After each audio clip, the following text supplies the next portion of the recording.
সাদা কাপড় পরে ফেলছি, কবরের সূরা দইরা ফেলাইছি, দুনিয়ার কোনো চিন্তা নাই, দুনিয়ার কোনো পোশাক আমার গায়ে নাই, দুনিয়ার একটা কালো সুতা আমার মাজায় নাই।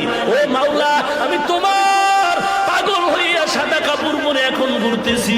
আল্লাহ ডাক দিয়া কয়, একবার তুই সফায় দৌড়া, আর একবার মারওয়ায় দৌড়াবি, আবার আমার অর্ডারে বান্দা মিনা মুজদালিফায় যাবি, আরাফার ময়দানে যাবি। তুই যদি যুক্তি দিয়া কও কাবার ঘরে নামাজ পড়লে 1 রাকাতে 1 লক্ষ, কিন্তু মিনায় গেলে মিনায় ময়দানে নামাজ পড়লে 1 রাকাতে 2 রাকাতের সওয়াব নাই, আরাফার ময়দানে 1 রাকাত নামাজ পড়লে 2 রাকাত নামাজের সওয়াব নাই, তাহলে ওখানে বইরা লাভ কি? আমি মক্কায় বয়া বয়া আল্লাহর সাথে লাইন লাগাই।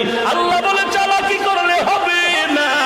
ওরে বান্দা, তোর যুক্তি দিয়ে ইবাদত হবে না, ঈদ হবে না। আমি মাওলার গোলাম, আর আদেশ মানার দ্বারাই হবে ইবাদত।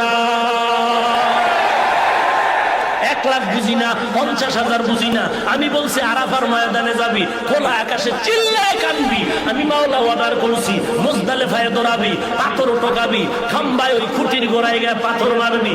হাজারা দৌড়াইছে, ওই সব আমার হয়, তুইও দৌড়াবি। কোনো কেন নাই, মেনে নেওয়ার নামই হলো গোলাম।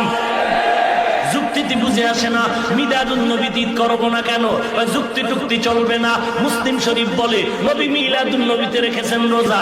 ওমর বলে মুসলমানের ঈদ হবে আল্লাহর সিদ্ধান্তে, নবীর পরামর্শে, বিবেক দিয়া হবে না।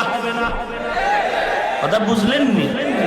এবং ঈদের পেছনে থাকবে ইবাদত। কি থাকবে?